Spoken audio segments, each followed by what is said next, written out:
Well, we're back for another edition of Unplugged and three in a row, and probably our best win of the year. There have been a couple of nice ones over the journey, but that was one where it all started to click. Obviously, the Richmond game was impressive in the wet. The Collingwood game was very good for three quarters, but a little frustrating the way it finished. We haven't quite put it all together. And after an inaccurate start, but one where we played pretty well against Brisbane, we put the foot down and really did dominate that game in periods. We lost the lead in the third quarter, but re-established control almost immediately. We probably had, outside of Dane Zorko, we might have had 9 of the best 10 players on the ground over the course of the day. A really strong finish, which is not something we've done a lot of this year. When the game was on the line, we powered away and won convincingly. And what it does do is it puts us ninth. And judging on results that are unfolding in front of us, the equation is simple. If we defeat Port Adelaide this week, we will finish the round in the 8. That will be the case, regardless of what happens with any other matches. At the time of recording, Fremantle are about 8 goals down on Geelong, so assuming they don't win that game, it would guarantee us a passage into the 8 with victory. Obviously, we would have to win in order to do that, but that's a remarkable position given where we were at a few weeks ago as a club, and the fact that we can even think about that. We've spoken a lot about the two minds that St Kilda fans are in. On one hand, it's exciting to be in that position, but I always have the thought in the back of my mind, are they setting me up to just hurt me even more than they were going to? I'd accepted that we weren't going to play the finals. Now it looks like we might. Are they just going to hurt me again? But hopefully it doesn't pan out that way. Nick, that was a pretty pleasing night. It hasn't gone that well for us for a while. No, that's probably our best win that I can remember for quite a while, at least this year. I mean, we had a couple of good wins last year, obviously, but certainly this year, I think it was our closest to a full four-quarter performance. I think, like you said, we kicked 6 out of the last 7 or 7 out of the last 8 to finish off the game, which is something that we haven't shown for quite a while. But, you know, it was kind of a dominant win, even though it was only 40-odd points or whatever, but it should have been more than that by the end of the way that we dominated play, we dominated possession, we dominated field position, dominated scoring opportunities. And you're right, Zorko was really good for them, as he usually is, and he often plays well against us. But I think the rest of our guys, and especially defensively, our defensive unit has performed incredibly well all through the year, even when we were getting walloped earlier in the year. They were the kind of the one group that could still hold their head up high, and they've continued that through this period as well. Incredibly efficient, incredibly effective. Look at guys like Webster who stepped in and filled a role that we weren't sure that he could do, with Geary and Patton out. The way that he kind of kept Charlie Cameron at bay the entire game was really impressive. Wilkie and Dougal Howard, obviously we know what they can do, and Tommy Highmore has kind of stepped in seamlessly like he's been playing for 10 years. So whatever they're doing defensively, in the club, I think Aaron Hamill's our defensive coach this season. The improvement is definitely there across that back 6 or back 8, whatever you want to call it.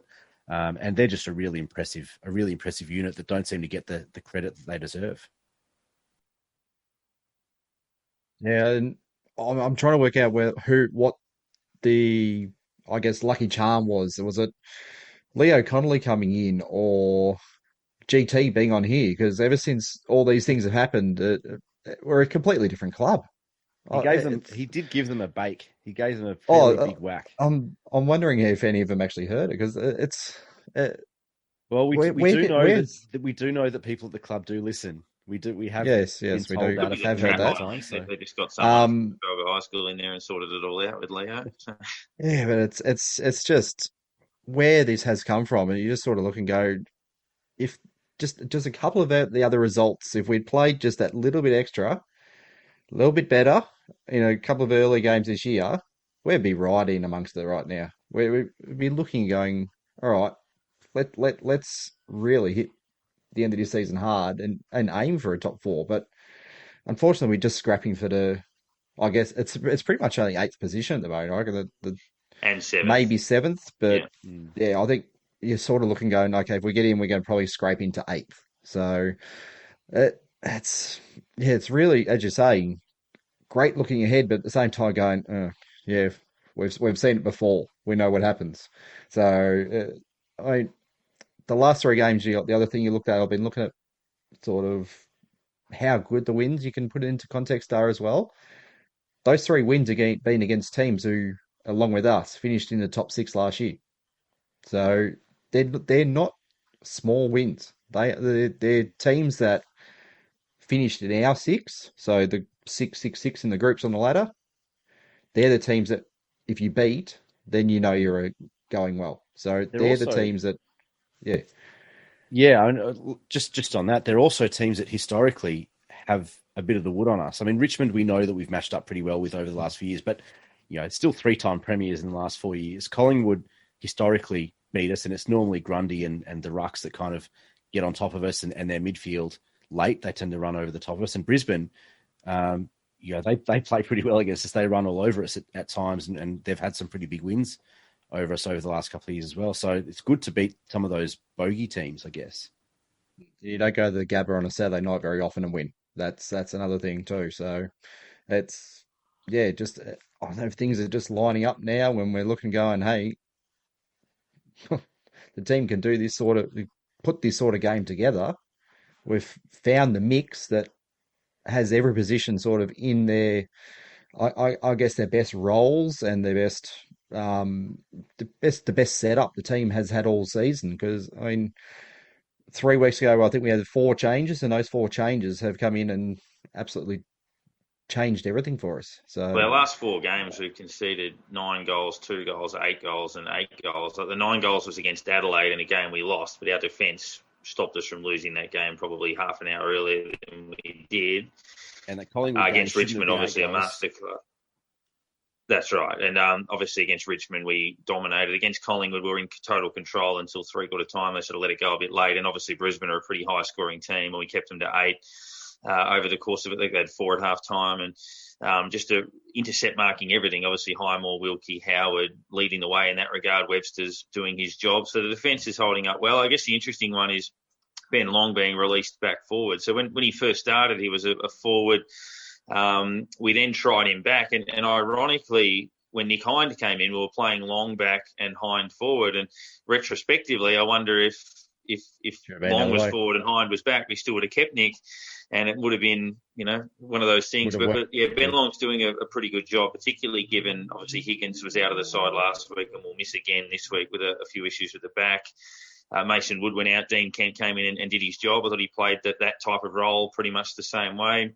Mackenzie's been excellent. A couple of times this year I've sort of changed my tune on him one way or the other. He was brilliant against West Coast earlier in the year and then struggled against Richmond, and I was never entirely sold on him. But his attack on the contest, his courage, his tackling, his overhead marking is terrific, and he's starting to hit targets. So really pleased with what he's doing at the moment. I think even though Butler's not hitting the scoreboard, his energy in the last couple of weeks has been good. He's been creative.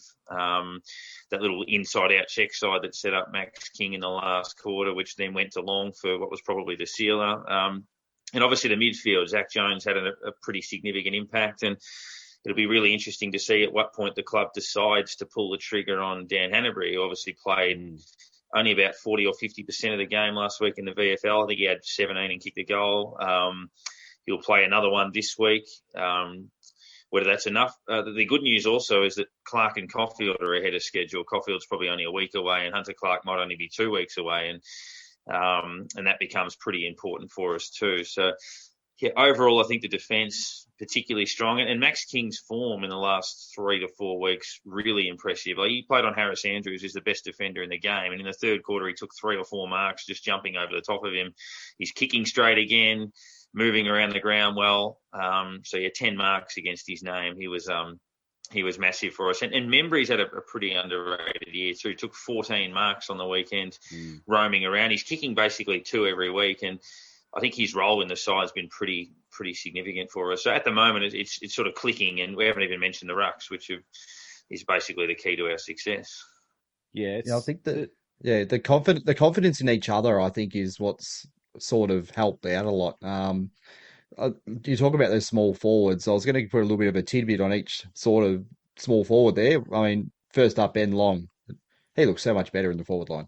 It just he finds space. He finds a spot for the ball to be kicked to. He's basically making his own position and making his defender chase him around. they kind of lose him, and yeah, it's just making it difficult for the defenders to do anything down there.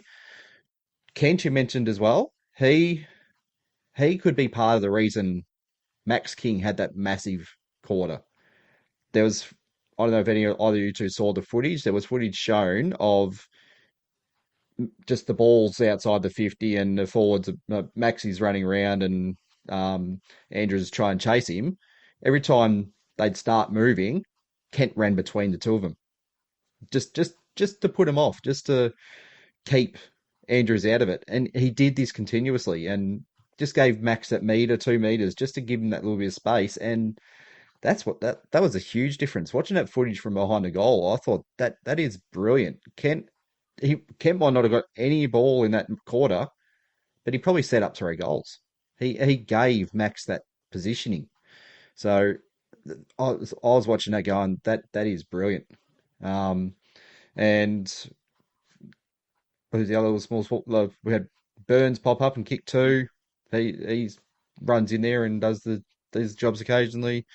But just the small forwards, the small players, they're with the Max's feed as well. He's going, if I don't take the mark, they're there doing their job, and it's just the confidence in each other. If someone drops a mark or whatever, we seem to be getting to the ball a lot more than what we were earlier in the season, and yeah, mopping it up. Even Steely off the pack from Max as well. So it's we seem to be getting there first every time the ball hits the ground. It's funny. We tweeted after the game that there was a lot to unpack because I think there's a lot that's changed within the footy club over the last month, and it's clearly there's just a different vibe around it since 4 or 5 weeks ago. And you mentioned before that chat with GT and where we were at that point and the tone of that chat that we had with him, and the vibe is completely different right now. But you look at those guys and the names that you've mentioned. Ben Long, Tim Membry, Mackenzie, Kent, King. Some of them weren't even in the team a month ago. Some of them were clearly underperforming.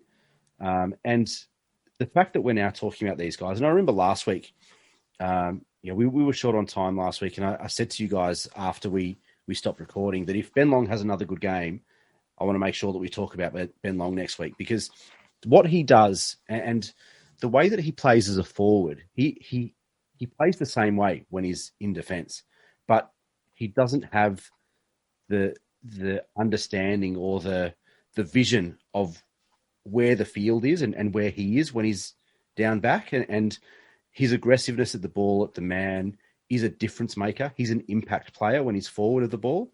When he's behind the ball, he's also an impact maker and a difference maker, but in a negative way because he's never fully in control. What he does when he's forward of the ball is that his defenders, the guys that are marking him or the guys that are zoning that part of the ground, are never really sure what he's going to do. And so they're always kind of walking on eggshells. They're always looking over their shoulder. They're never sure where he is because he's always on the move, but he always hits the pack hard. He hits the ball hard. He hits the man hard. And we know that he does that. We know that's the way that he plays. He's aggressive and he kind of toes the line. He gets a bit of white line fever.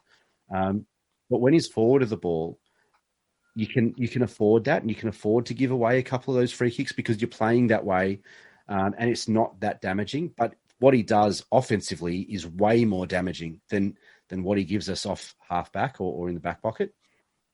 Tim Membry was in horrible form a month ago, and I don't know whether it was being slammed by Caro or whoever it was at the club that was kind of leaking information, but as soon as he came back into the team, he's kind of shown that leadership.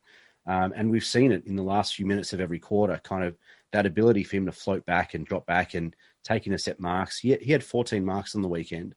And he had something similar, I think 10 or 11 the week before. His ability to read the play and read what is required from him.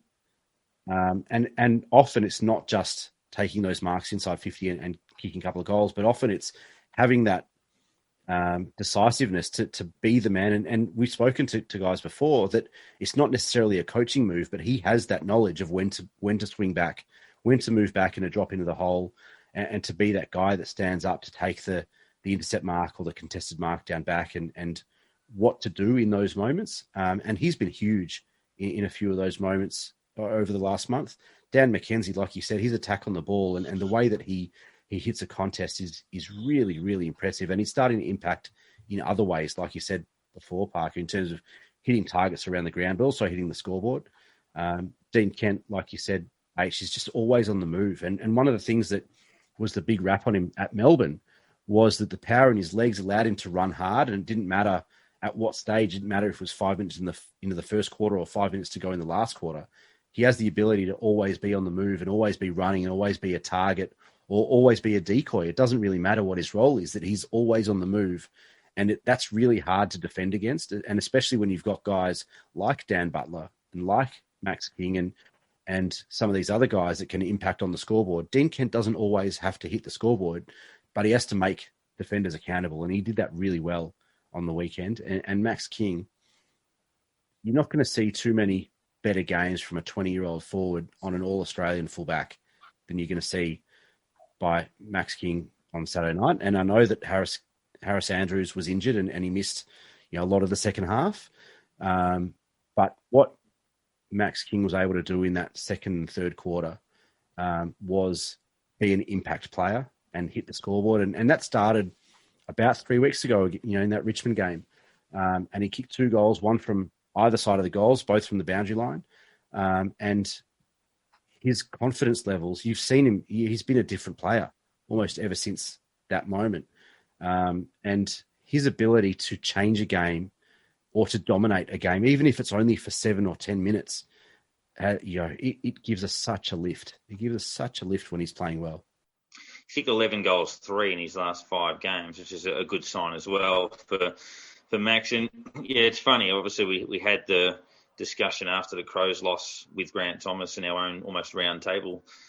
When the final siren sounded against Adelaide, I think if all of us painted every possible scenario from that point on, turning point might have been a fair way down the list. In fact, probably a distant last on the list, and maybe it might turn out to be that way. But the bye was probably handy, and getting into some wet weather conditions where you've got to put your head over the footy and just fight like they did against Richmond and Collingwood was probably important for them as well. But vote's pretty tough. There'd be a dozen apologies across the board. I gave an apology to Luke Dunstan, who was very, very close to being in our best 3. Zach Jones gets an apology. Membry gets an apology.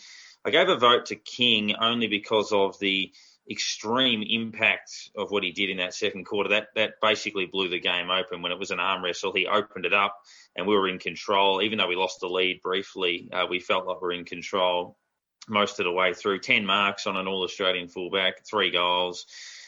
Statistically, it doesn't make you the best player on the ground, but I thought his impact was huge. 2 votes to Tom Highmore, played his best game for the club, just intercepted so much, and his shutdown role. And Jack Steele's had 15 in the last quarter and kicked 2 goals. He's had 34 or whatever it was for the game. And I think you might have mentioned it, Nick, or someone mentioned it on Twitter that he's polled in the virtual Brownlow. He's polled something like 16 votes in 7 games or something along those lines. So, or 16 votes in 6 games if it sort of goes that way. But yeah, he was best on ground again. Nick, how'd you say? I think it was Dylan Atkinson on Twitter that said that since the start of 2020, Jack Steele leads the AFL Coaches Association votes, which is amazing. It's just amazing.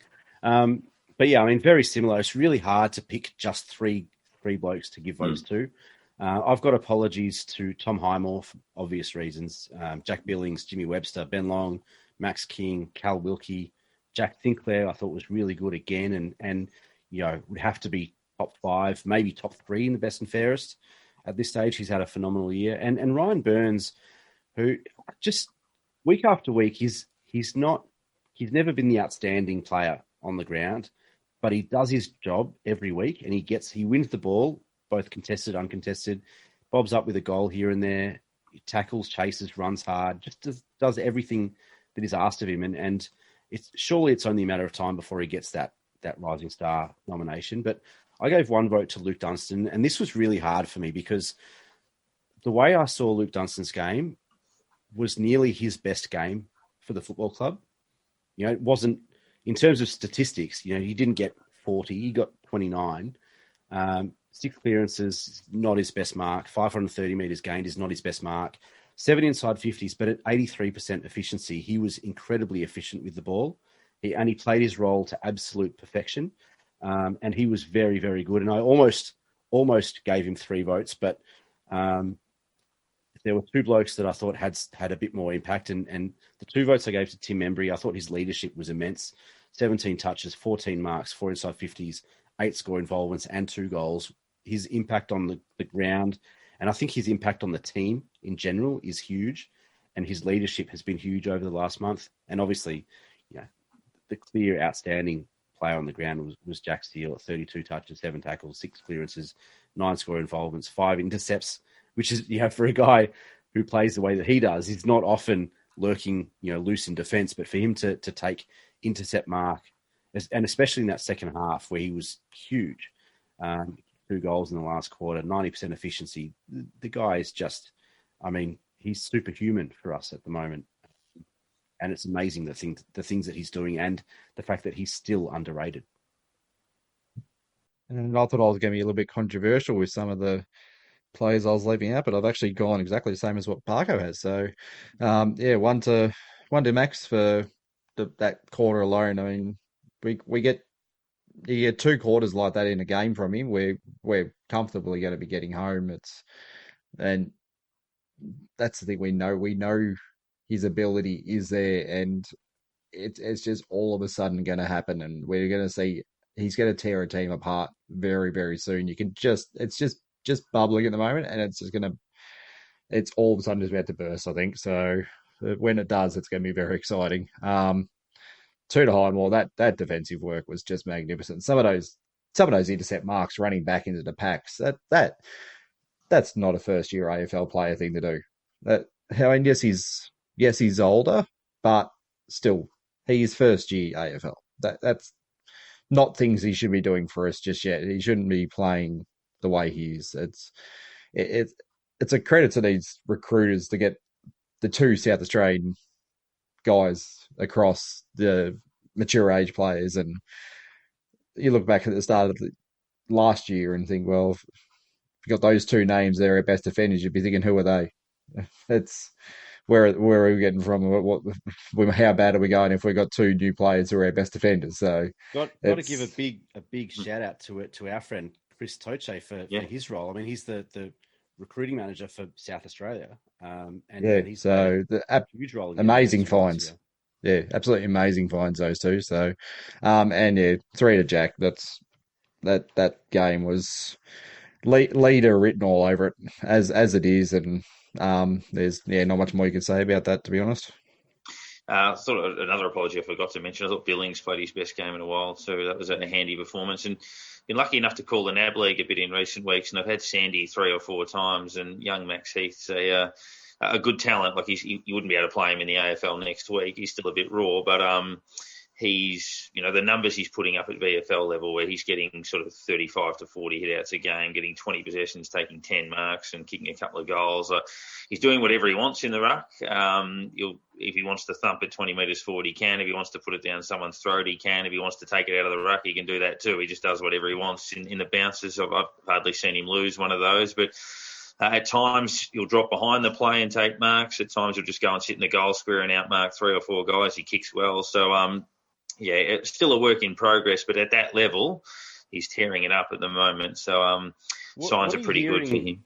We spoke during the week about Max Heath, and one of the things that you kind of told us was that he's spending a few hours each week with Paddy Ryder. And what can you tell us a bit about that time or how they're kind of utilising Paddy to mentor Max? It's basically because he's still at school and still doing his lower level footy, that the club have basically understood that it's a project thing. They don't have him at the club all that often. They're basically saying, we've tied you away, we'll nurture you through, but do what you're doing. Stick with your school, stick with your local footy. And they basically just said, look, we'll bring you down here and develop you wherever we can. So I'm pretty sure it might be early in the week, he goes down for maybe 1 session and just basically works with Ryder and Marshall.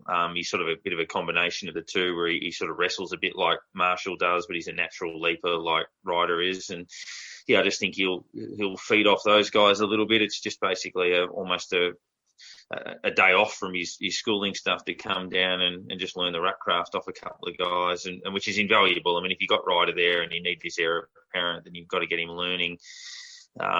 He's probably a couple of years away from playing a bit of AFL, but yeah, that'll be really important for him.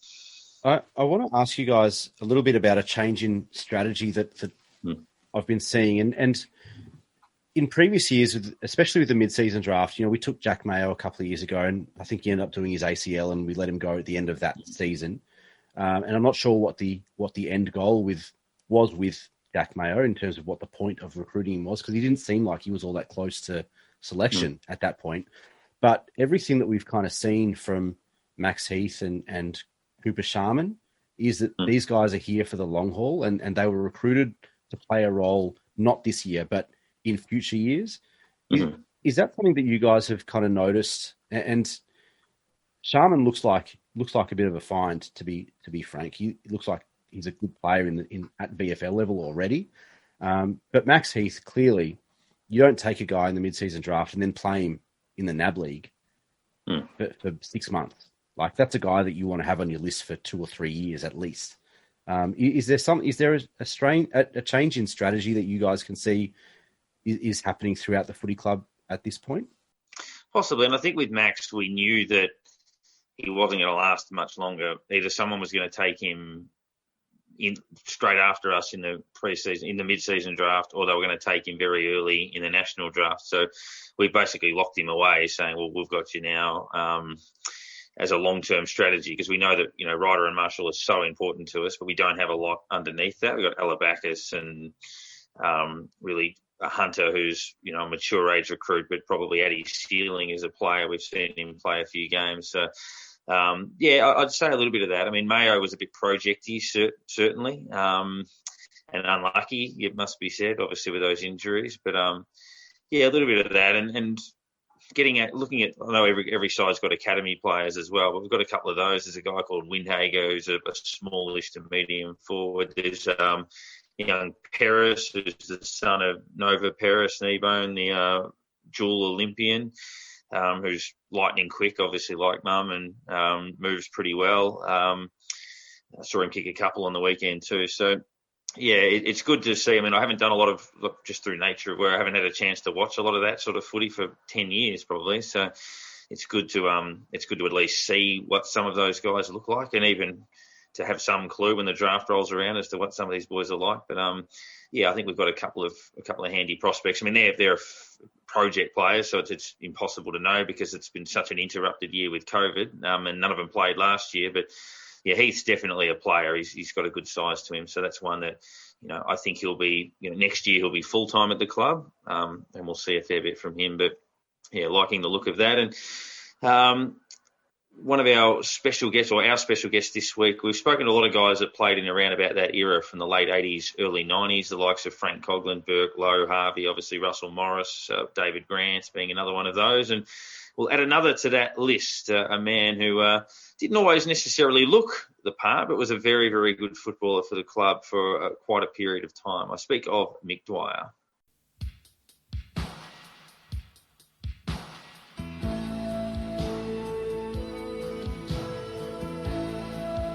Up towards the 50. Woods gets back there, but Lowe charges at it and takes another mark.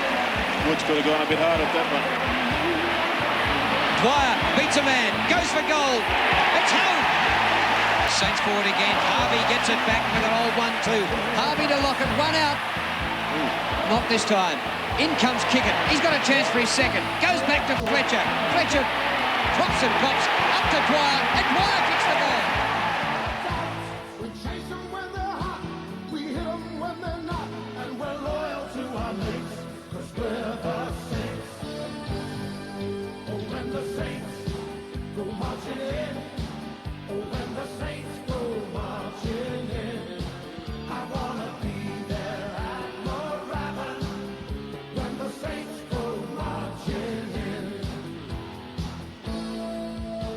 Well, the latest edition on Unplugged debuted for the club as a teenager back in 1986. It was tough times for the Saints, but he flourished in the back end of the 80s and was a key part of St Kilda's finals run in 1992 in particular. And after a decade in the game, he was a part of what was unfortunately Fitzroy's final year in the AFL. 88 games in all at AFL level. I speak of Mick Dwyer. Thanks very much for jumping on. No problem, Darren. Now, you arrived at the club during what most people would appreciate was a pretty dark period. I think in your first year, St Kilda won their 4th consecutive wooden spoon. Can you sort of take us through your arrival coming from the southeast of Melbourne down near Dandenong at a place called Lindale, and obviously your first impressions, I think, with Graham Jelly as coach? He would have been, yeah. So I was zoned to North Melbourne back at the time in the old zone days, pre-draft, and I was playing under 16s for Lindale. And ironically, I used to play against at club level and school level against Sean Mullane, who was Darren's younger brother. And at the time, Darren was actually trying to get to St Kilda. And there was the incident with Silvio Ficini and Paul Morwood crossing over from Sydney, South Melbourne, and playing at St Kilda. Darren was zoned to South Melbourne, and I think back in the day, South Melbourne had told Darren that he could deal with any other club but St Kilda. And so Bob Mullane, Darren and Sean's father, who's no longer with us, we were playing Kimura, which is where Sean went to school, in a school game, year 10, I think we were. I was in year 10. And so the St Kilda people, maybe Ian Drake or Johnny Beveridge, I'm not sure, come along and watch the game, and it all started from there. But I was too young at the time, and just going about my business at my local club and playing with mates and whatever. So the day I turned 15 and a half, I think, was the age back then, and Stewie Trott and Johnny Beveridge knocked at my door at about 7:30 in the morning the day I turned 15 and a half. And look, they'd been really good. I didn't really consider the fact that they were struggling at the time. I probably didn't even think much beyond playing under 19 footy, to be honest. And that's how it all started. So I played 2 games, I think, in the 19s. When the club I was at, we played some bottom teams, and I went and played 2 games. And then they sort of asked me, would I be prepared to go and play I think I ended up playing 9, I think, with the under-19s that year. And that's sort of how I ended up at St Kilda, much to the anger of my father, who was a Fitzroy supporter, and Arthur Wilson from Fitzroy got on the phone a few times, and there was a bit of backward and forward going on there. And yeah, look, we were a battling club back then, but I didn't know any better. So I was just enjoying myself with some really good mates who I met from Ballarat and other areas, and that's how it sort of all started out. It's funny that you mentioned Stuart Trott, because we actually had him on the show last week, and told us one of the stories of how he discovered Nicky Winmar over in Perth, which was great. But what was the messaging that Stuart Trott and Ian Drake and Johnny Beveridge and those guys kind of sold you on? Because like Parko said, the club was really battling at that stage, and question marks about whether the club even survives, past a few more years and all that sort of stuff. But what was it that they sold you on about getting you down to Moorabbin at that point? Nick, I'll be honest with you, mate, I was 15. So, it didn't take much. I was a football nut. I barracked for Fitzroy as a kid. I would study every team when it came out on a Thursday night. I lived and breathed footy. So it could have been anyone, really. They didn't preach anything. From memory, they didn't preach anything that was over the top. It was just an opportunity, and pretty much they probably had me when they walked in the door when I 7:30 in the morning the day I turned 15 and a half. So I was a pretty easy sell, to be honest. So just get there quite young. Is there any of the big names, say Plugger or Barks or someone like that, pulled you aside at any point and said, "Look, this is how we do it. This is what we're expecting from you. If you want a game, this is what you need to do," sort of thing? Do you think Pluggers pulled too many blokes aside and told them this is the way we do things? No. No, look, back then I didn't have a great deal of exposure in that first year to many of the senior players. I played 9 games in the 19s. We made a late run for the finals from memory. I think we played Hawthorn in an elimination final in that first year. And, you know, again, mate, I'm 15 and I'm playing under 19 footy and we're playing at Waverley. In a way, and I lived in that area, so in a way, I'm already living the dream, to be honest. It wasn't until the following year that I started to have a little bit more contact with the senior group, and you're probably not surprised. I mean, the main protagonist for me was Jeff Cunningham. I mean, he was welcoming. He was he's playing state footy. So you already knew a bit about him as a player, and he was probably the first of the senior guys that and the most welcoming, I guess, at the time.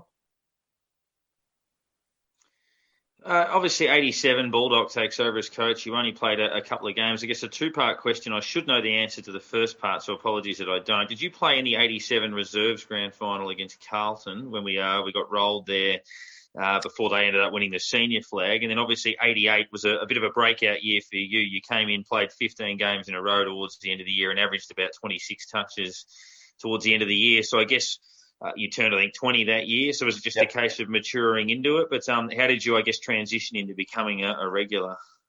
The grand final team. I did play in that grand final, the reserve grand final. There was a whole heap of guys that had come through in the 19s, and we'd made a run the previous year in the under 19s. We played a certain amount of games in the. I can't remember when I went the first senior game, and we played a heap in the twos. We couldn't play too many because then we couldn't go back and play 19. So we played right up to the limit. Went back, qualified for the finals in the 19s, or we might have just missed out on percentage or something, and so then we come through in 87, had a really good year.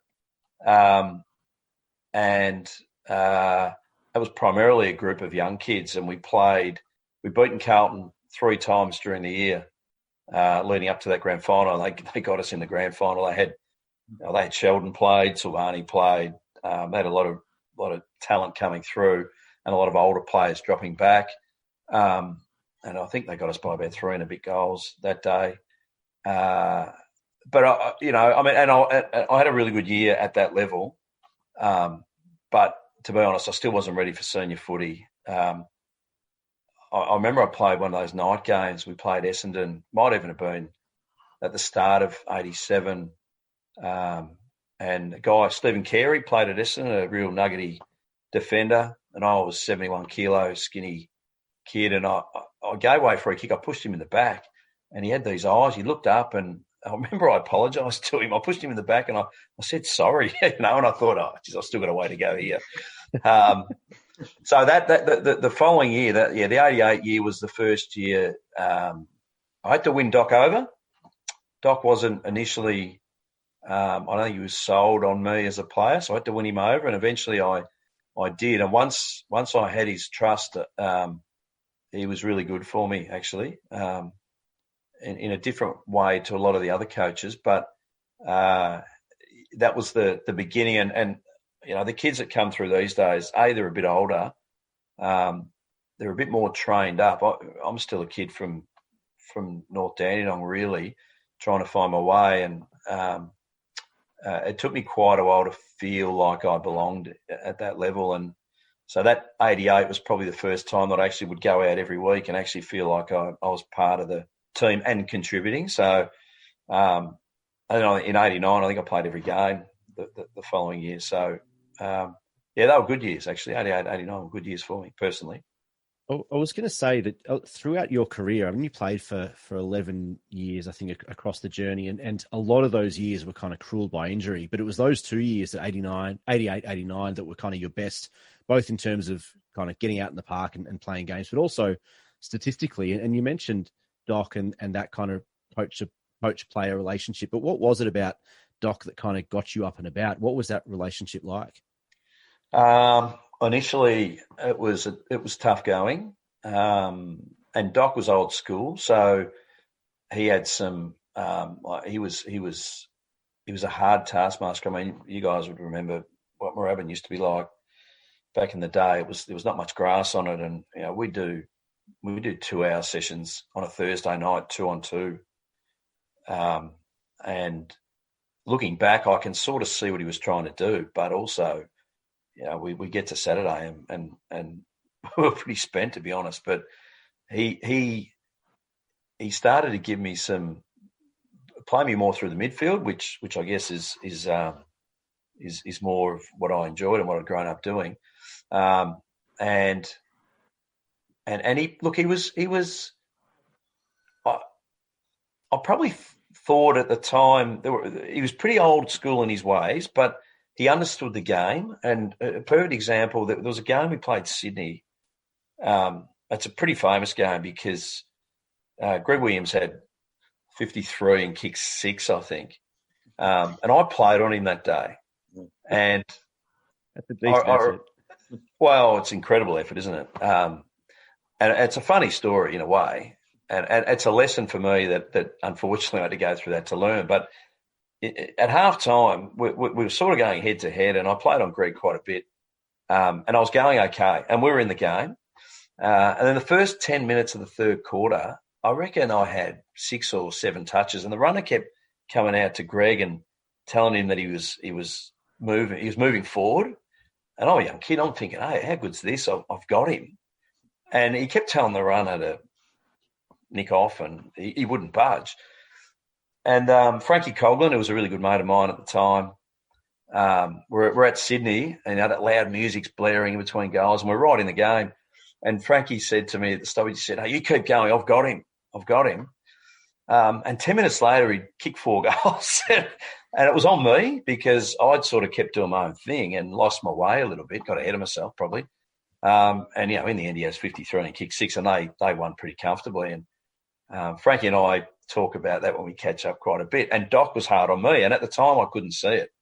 And Alan Davis sort of talked me through it during the week, and he was quite right. I had a role to do, and I stepped away from what I was doing, and I got burnt. So he was a really good. He understood the game, and it took me a while to appreciate that. And he certainly gave me the opportunity to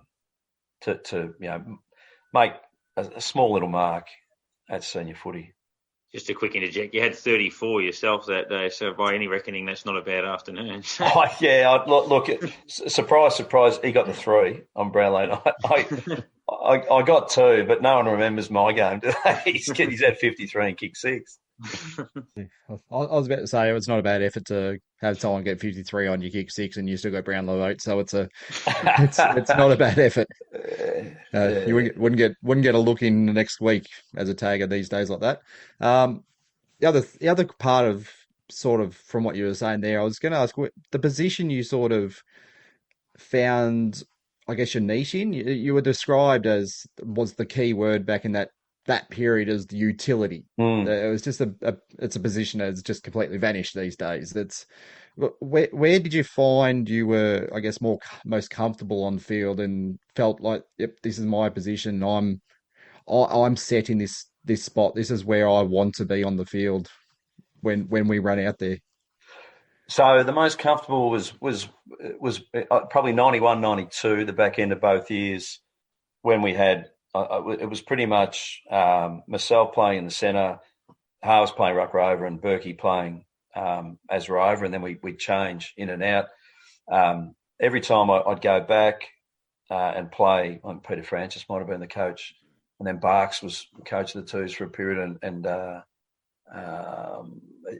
think we might have had Gary Colling was coach of the twos for a little while as well.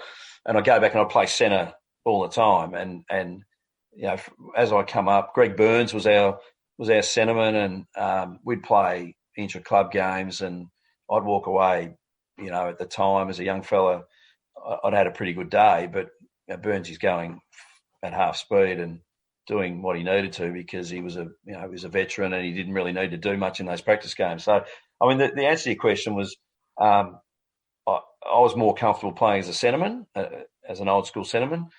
Forward, for me was when you got Lowe and Lockett, it sounds easy, but it's I found that difficult. And when Sheldon coached, I actually played a couple of games across the halfback flank as well, which was interesting. I remember I played on Wanganeen when he played for Essendon one day, and went okay, and then the next week no good, So I was certainly more comfortable playing as a centre player, ruck rover, sort of predominantly forward of centre, I guess, as opposed to pushing too far back in defence. Obviously, in 1990, late in the year, you played a couple of games forward and kicked 5 against Fitzroy and Essendon in the last game, the game where all the Danaher's played. At 91, you missed a fair bit of footy. We'll touch on the injuries a bit later, but 92, you're back into the year, as you spoke about. You had 30 in the last round when we beat Melbourne to make the finals, and then you had 27 and kicked 2 in the elimination final against Collingwood. Is that, if you look over your career, is 75,000 at Waverley, elimination final against Collingwood, you kick a couple, you set up the sealer as well in the last quarter. Is that the standout moment from a playing point of view, that you've played a big game in a really big game for the club? It was the first final St Kilda had won in nearly 20 years. Yeah, definitely, Darren. Look, I was disappointed in 91 that I didn't. This is work. Sorry, guys. That I didn't play in 91. Ken and I have spoken numerous times since then at various catch-ups, and I thought I was going as well as I ever have in 91. Ken chose a couple of other guys to play. I played in the twos in the Geelong final in 91, and we had a big win, and I went really well. And I sat in the stand thinking, well, I'll play the following week, and we had a couple. Berkey got knocked out, Granny got knocked out, Spud did his Achilles, and we got beat by a goal. I think it was 7 points or something by Geelong. So we missed out. So 92 certainly was the biggest game. I think the Collingwood game at the MCG, I think I missed with injury. So I missed that one, which was obviously a huge game when we beat them by a point, I think. So that final, it was amazing. And I reckon I've seen that game since on tape numerous times, and I reckon it stands up. It's if you go back and look at it, it's a really high quality game of footy, and it's really enjoyable to watch. And I caught up with a few of the boys not long ago, Jason Daniels and Berkey and Shanners, and it's a really proud game to have played in. The following week we played Footscray, howling wind. We kicked into it in the first quarter. Chris Grant kicked 4 goals, I think, the first 15 minutes, and we just couldn't peg them back. But that year, I think we'd beaten all the sides that eventually played off. West Coast, Geelong, we'd beaten Collingwood, Hawthorn. We'd beaten them all in the back end of that year pretty comfortably, and we were pretty confident that we go all right. Our Achilles heel was the wind.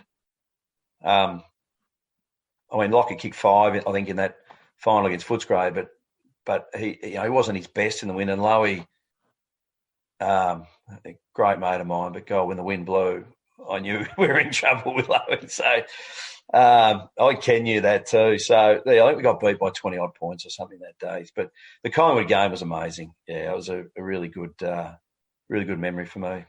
You talk about that game standing up. I think most St Kilda fans that kind of grew up in that period or were already kind of established as Saints fans watching that 91-92 period kind of all agree that 91-92 team stands up as one of our best teams ever.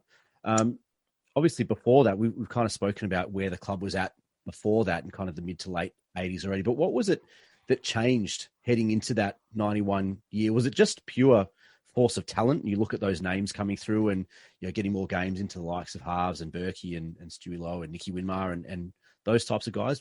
What was it that kind of brought that team about? To a degree, and a fair percentage was the development of players, but the appointment of Sheldon was critical. Ken was he's a pretty wild child. Ken was a player, and it was. I imagine it would have been difficult for him going from player to coach, but what he did was he instilled, I think, what it was that was required to be a competitor, a really competitive team. And look, a couple of times he probably tipped over. We played a practice game at Subiaco, no, at the Wacker, I think it was, against the Eagles. And it was we got beat. We come back and, we instruction was we drive straight back from the airport to Moorabbin, and we had a 2-hour training session running the stairs. Like, the sports science guys would go crazy these days, straight off the plane. And but at the same time, we had a couple of other Sunday mornings after a loss where we'd turn up. We thought we were going to get punished, and it was more a common sense approach, and we chatted it through, and we had a few beers. And but Ken was primarily the one. He was the one that turned the club around, I think. So, yeah, we've talked about 89, 90, 89, 91, 92, but 93 yourself, statistically, you look at 93, and that was for the games you played, a huge season. You only ended up playing 9 matches, but in that time picked up 8 Brownlow votes. So extend that out into the season, you look at that and you think, well, you've probably played a lot better than a lot of the, I guess, high-end players in that season. Do you feel like when you were playing that year, you'd really found your, I guess, form? And is it just looking back now going, you wish you had a full year that year to really, really dig in and give what you had those few games?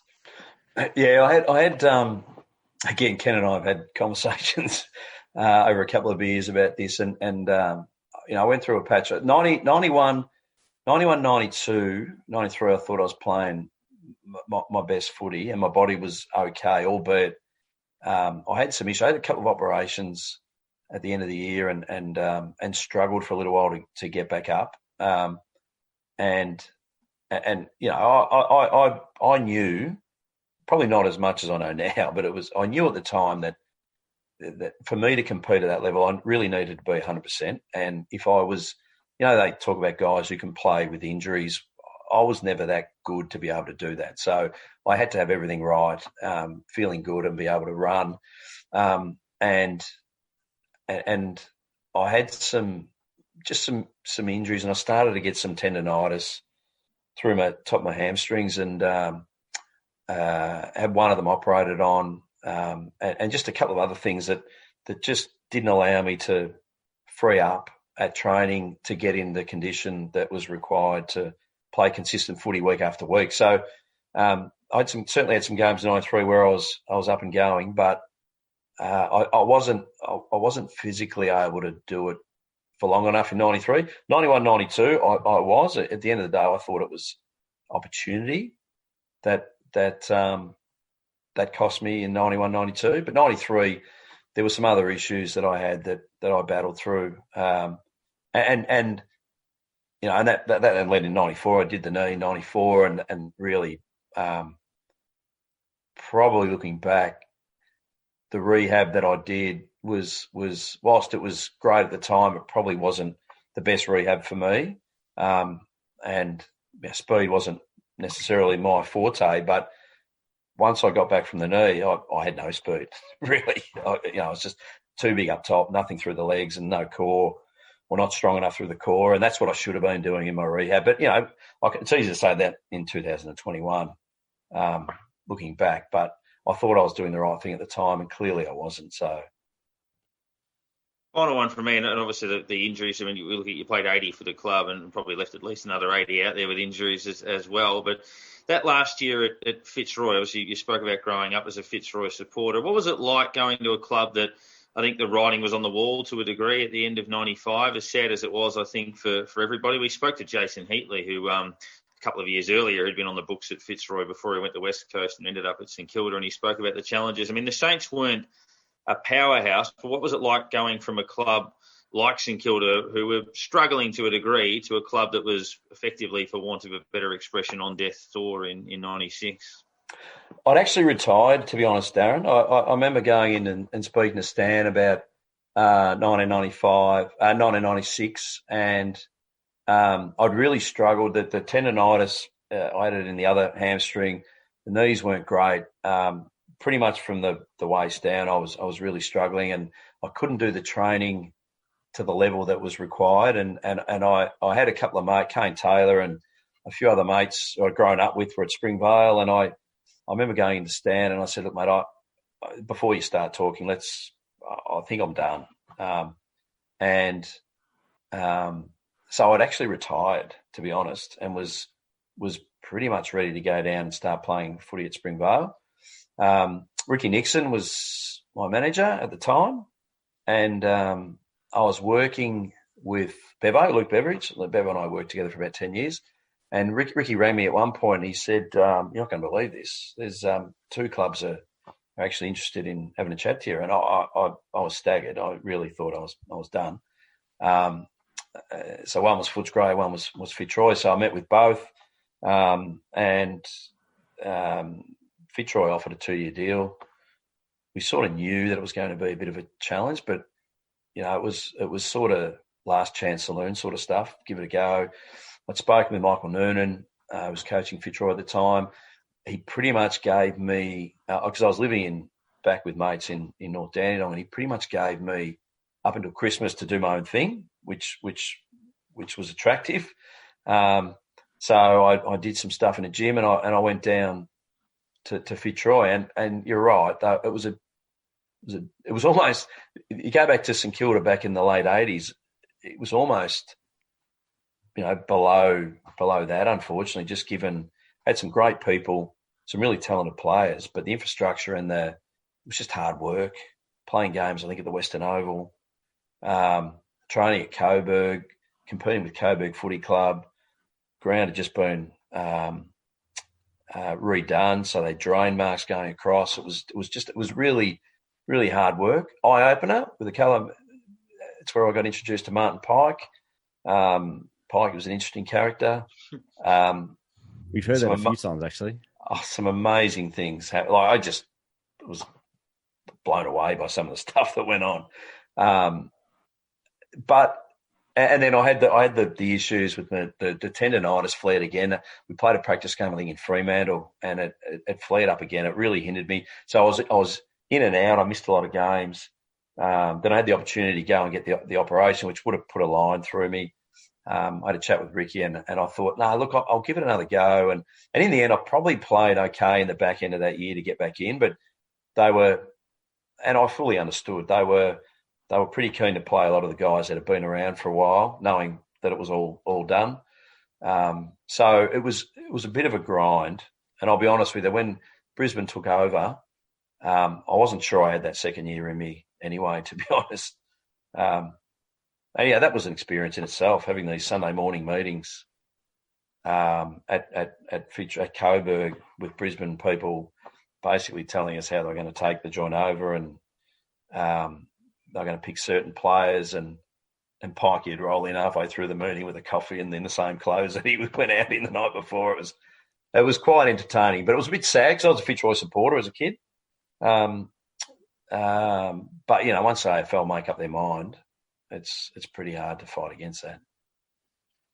Mick, last one for me, and it's a bit of a two-parter. One's a little bit lighthearted and one's a bit more serious, but we'll start with the lighthearted one. But you probably look younger now than you did back when you were playing. Yeah. Do you remember any good sledges or anything that you copped either from opposition players, supporters, or our own fans out in the animal enclosure? Oh, mate, I heard some crackers. Fortunately, I'm very thick-skinned, so nothing worried me.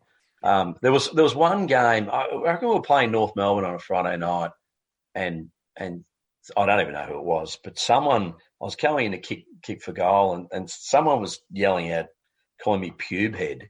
And I thought, that's funny, that's not too bad. A whole heap of stuff come from over the fence. So, I mean, some of the funnier moments in footy were listening to some of the, it was always the start of the second quarter and the start of the third quarter. Everything just went a bit quieter, and you could hear a lot more stuff that was coming over the fence. So, yeah, you're right. COVID hasn't been kind, unfortunately.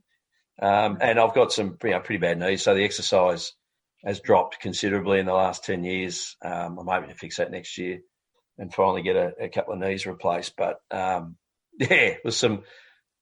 I always had a laugh, mate. I didn't take anything too personally. I can promise you. I couldn't afford to, could I? No, that's good. I guess the second part of the question, and like I said, a little bit more serious, but you played almost the majority or the entirety of your career, the majority at least under the captaincy of Danny Frawley. Yep. What are your memories of Spud, and what's one thing that you kind of take away as his legacy at St Kilda? The main thing about Danny was whenever we caught up, I always left that catch up feeling better for having been there. It was always such a great time. I mean, he was a very emotional man, but he was a class clown. That's why he did what he did on the bounce, and he did it so well. A hard leader, like really tough leader, but I was fortunate enough to back in the day, back when I was a kid, I used to do the clinics. I used to do the rounds with Danny and Gary Lyon. So we'd hop in a car and we'd go away for a weekend. And I think I was 16, 17. I'm doing these clinics with Gary Lyon and Danny Frawley. So I got to know him really well. Went to his wedding with Anita, and felt part of the Frawley crew. So, and I knew he was struggling. He was doing a bit of work for me. Spud, I'd organised him to deliver I worked for Cedar College, and he was about to do a speech to one of our regional, so probably 100, 120 kids, 2 weeks before the incident on mental health. And he messaged me to say he couldn't do it. And, I didn't think anything of it at the time. And then Shanna's actually rang me to tell me what had happened. And I'd heard about it in the morning, and I just didn't put two and two together. And look, I was angry. I was angry with him. But, an amazing captain, super bloke, very entertaining, and, miss him dearly. Just finally, what I guess seems appropriate was your final game actually ended up being against St Kilda. It was. Are you happy that it finished like that, or being the Fitzroy supporter, do you think you would have liked to have played that final game over in Perth, or are you sort of happy that looking at that from the outside? There's a couple of things, multifaceted this answer, because I'd booked it. I flew to Europe on the Thursday after that game. I had it all booked. I actually, Lowy and his wife at the time, we were catching up in Germany. So my mind was sort of, I'd sort of tuned out. I thought I deserved to play in the last couple of games, but understood why I didn't. And I was actually playing okay. So when I knew we were playing St Kilda, I got played on Rocket Owen, Rocket. Rod Keogh, who I'd played on when he was at Melbourne, and got to know him really well when he comes to Kilda. And I played on him. And I was playing okay at the time, and we had a win. I think we won that one. I think Fitzroy won that game, to be honest. The win that year was against Freo. No, that reserve game, that last game. Oh, okay. Right. Yep. Yeah. Oh, no, that last other game was no good. That was terrible. Last two were no good. I mean, it was, it's one of those things. I'm pretty much a realist, so I understood where I was, and sentimentality was great. Good to play with some mates who I knew, but I knew I was done. So it was probably a nice touch to end up playing against St Kilda, albeit at reserve level. But yeah, and then the other one was obviously to play in the last win that Fitzroy had against Freo, albeit at Whitten Oval in front of 550 people. But it was a great win, so I can hang my hat on that anyway. Mick, thank you very much. Good luck with everything going forward. Appreciate you sharing the story. I think a lot of Saints fans have some great memories of your footy. I remember, lot of my early video memories of footy were 91, 92, and yeah, that final always stands out in my mind, the elimination final at Waverley from 92. But well done on the contribution, and thanks for stopping by. No problem, guys. Much appreciated. Thank you. Mick Dwyer there. We look ahead to Port Adelaide. Now we'll put a little disclaimer or an asterisk on this that we're recording this on a Thursday night, and everybody knows the week we've been in. We're going into lockdown very shortly again, and things change. Essendon and North Melbourne were supposed to play at Marvel. They've both gone to Queensland. Brisbane and Richmond were supposed to play at the MCG tomorrow. They've both flown up to Queensland again to play at Metricon. But it looks at the time of recording, and that may change, but the time of recording is that our game against Port Adelaide will remain at Marvel. There is a possibility that it will be moved forward to potentially a 1:45 game as opposed to the night game, so Port Adelaide can get out and back home, given the way it's all working with borders. That might change, but at this stage it's a home game, probably in front of no fans. The other possibilities were we relinquished the home game and played in Adelaide, which would have been unfortunate, or that we moved to Perth, where we were scheduled to play the Eagles the following week, but there's all sorts of border issues around that. But it looks at this stage like we'll be playing Port Adelaide at Marvel Stadium. They've lost a few guys in the likes of Rosie, Motlop, Butters. They've obviously still got no Dersman, no Fantasia, no Gray, no Rockliff. So a lot of their smaller goal-kicking type options are not there. They've still got Charlie Dixon, obviously, and guys like Marshall and Georgiades that can hit the scoreboard for them. Holly Wines is in great form. They've changed the ruck up a bit with Laddams coming in, who ironically I think was a player we got linked to in the paper during the week.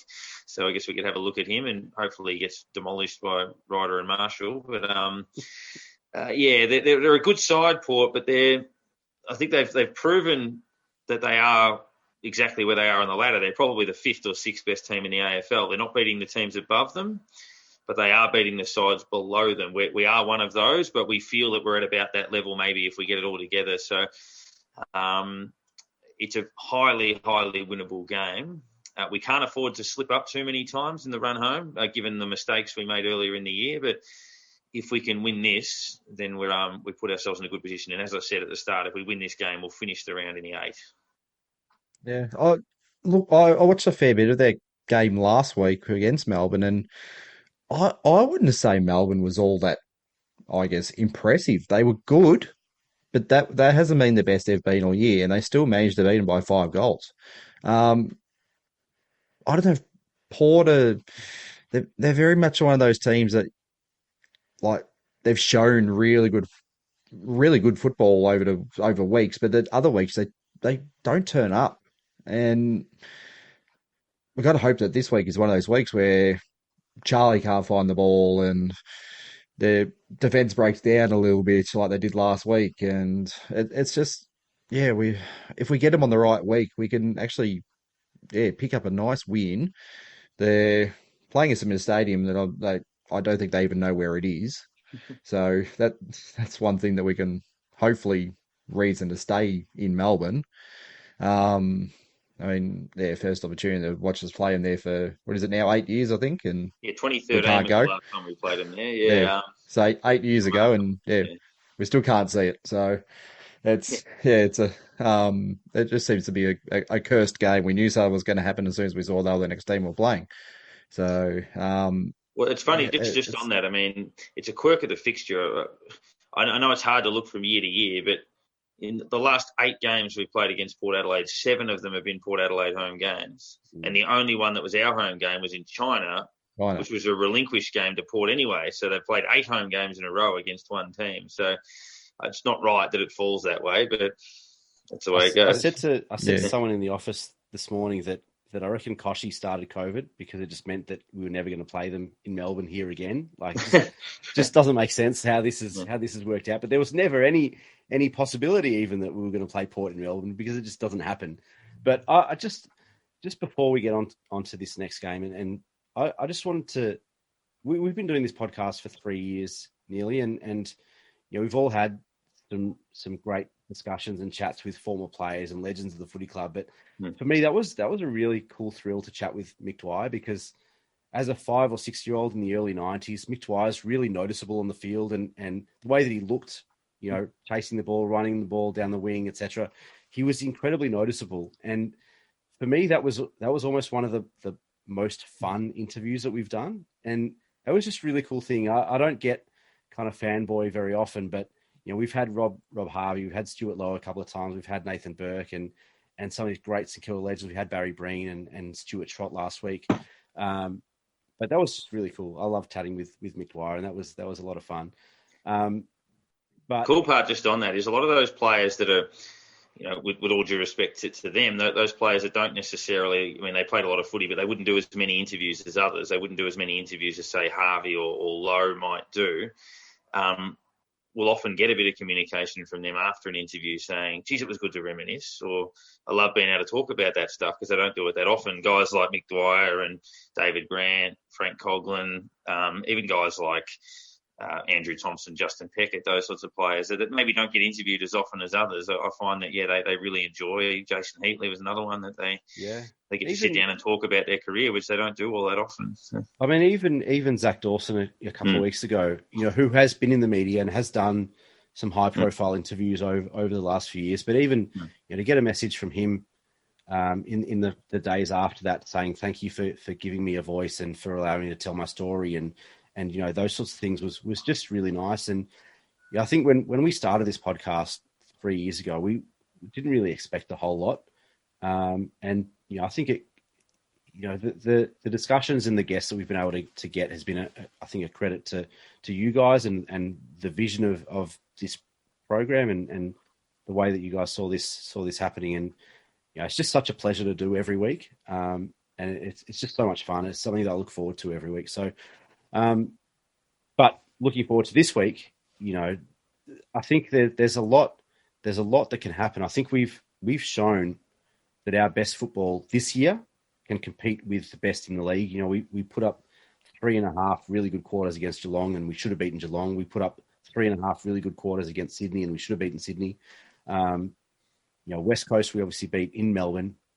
We've beaten Richmond. A lot of the good teams over the last few years we've performed really well with and we've been really competitive against and up until the last month or so we haven't really put it together for 4 full quarters for wins, and we've gotten close against these good teams, but we haven't done it for 4 full quarters until these last few weeks against Richmond and Brisbane obviously last week.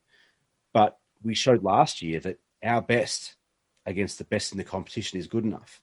We beat Port Adelaide, who were, I think, hadn't lost a game at that stage, at least not at home anyway.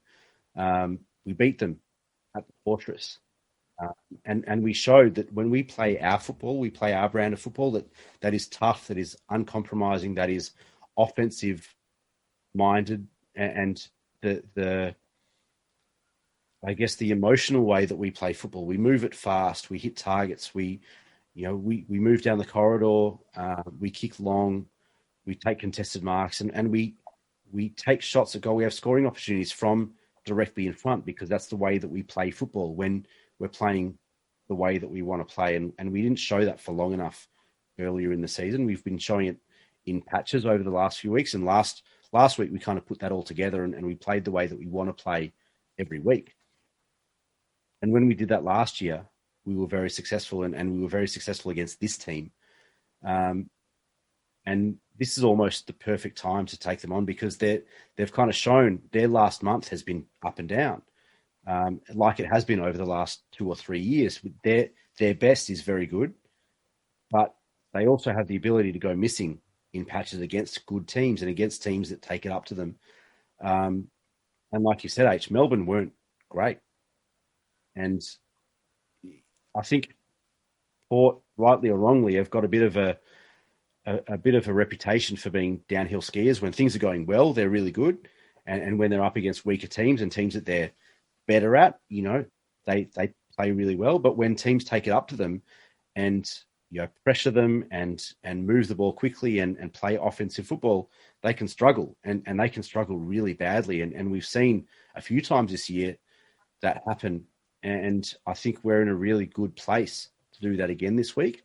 But we've got to turn up and hit the contest with the same mentality that we did against Brisbane, no matter where we play, whether it's at Marvel, whether it's at Optus, whether it's at the Gabba, even if it's at Adelaide Oval. 12 months ago, we played them at Adelaide Oval and they were almost unbeatable at that stage, and we beat them. So it almost doesn't matter where we play. We have no excuses this week. So, it's one of those almost unthinkable positions 3 weeks ago or 4 weeks ago when we had that chat with Grant Thomas. But this week, we have zero excuse. Port Adelaide are the perfect team to beat this week. And it doesn't matter if we play them in Melbourne, in Brisbane, in Adelaide. It doesn't matter. We have no excuses not to beat this team. How are you reading it, H? Are you in that sort of same line of thinking?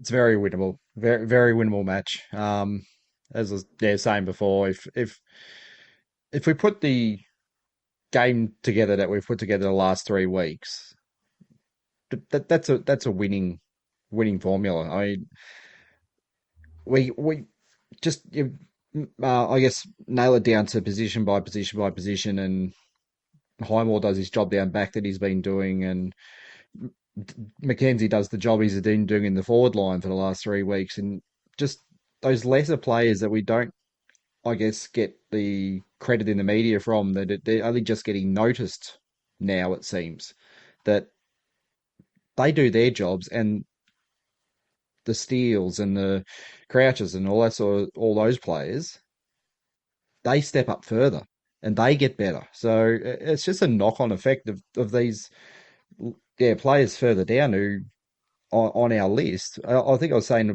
few weeks ago that our bottom 6 has turned into almost like a 12 or 13 in some games. That bottom 6 has almost shrunk to 1, occasionally maybe 2 or 3, but our bottom 6 has been the best it's been all year. The improvement in just 3 weeks is amazing, and to let us drop now would be vastly disappointing. So, yeah, coming out there with that same, I guess, attitude we've had for the last 3 weeks that we've shown that we've got since the break, take them on and definitely can knock them off. It could be quite a good win if you look at it the way Melbourne did it last week. I want to ask you guys a question about Jack Steele, because obviously he's in the media a fair bit now. Finally, after all year, he's been our best player for a long time.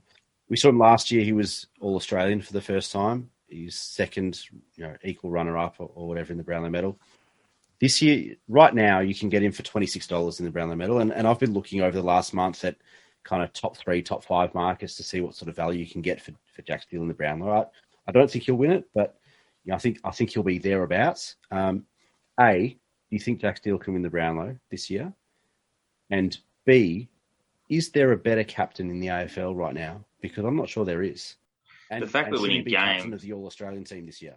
Yeah, the fact we're winning games clearly helps now, because it could turn 1s into 3s. You look at early in the year, he dominated against Melbourne and Essendon in games we lost, and would be an outside chance to get a vote in those, particularly against Essendon when we got flogged. It might be hard, but yeah, I mean, I haven't looked at the Brownlow market, but I'm assuming Bontempelli and Petrarca, those sorts of guys, are up around the top. And Bontempelli, $2.20, $2.50. Yeah, I mean, so Steele would be competing in an All-Australian captaincy sense. You'd imagine Steele would be competing with Bontempelli for that title. I get the feeling they go with Bont, but whether they should, it's a tricky one. I mean, the Bulldogs are going to finish higher. He may win the Brownlow. They may win the flag. But yeah, it's a tricky one. He should certainly be in the All-Australian team. I think he'll definitely finish top 5 in the Brownlow. I think if he could bet on place, and that, plus he's now proven he can get votes, which is important. You don't always get votes straight away. I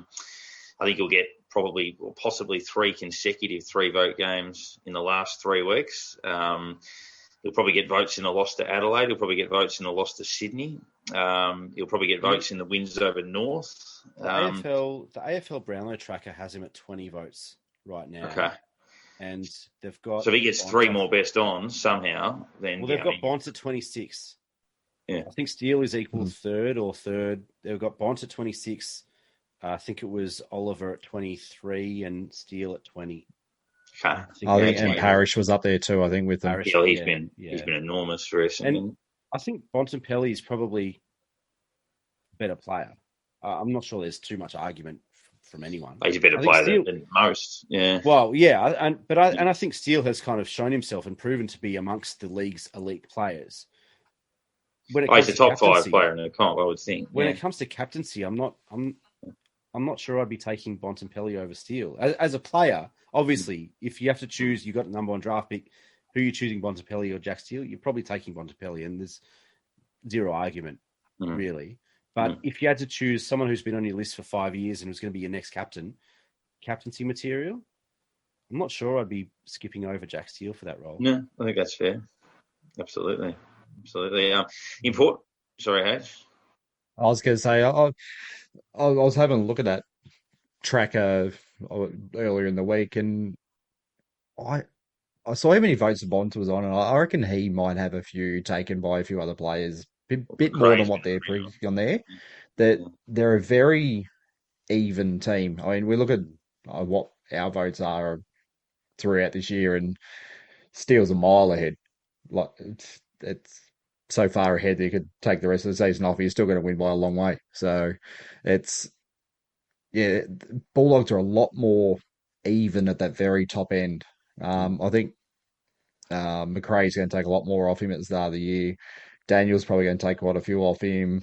Dunkley, I think, is quite underrated. I think he might get a few to take off him as well. So it's and Treloar earlier in the year, and Lockie Hunter's Treloar. There's so many names there that we don't know how umpires vote. That's the thing. You just sometimes you look at it and go, they were the best that day, and so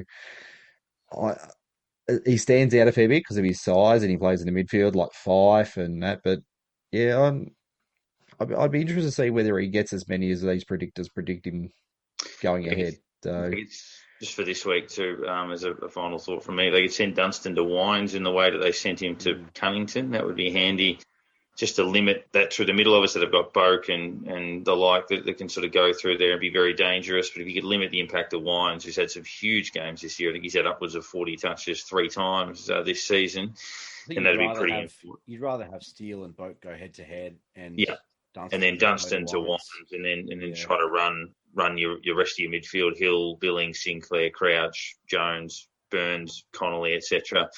against the rest. But yeah, very winnable game. Hopefully when we speak next week, we've won the game, because it means we're in the 8, heading towards a clash with West Coast at destination unknown. So we'll wait and see what happens with that.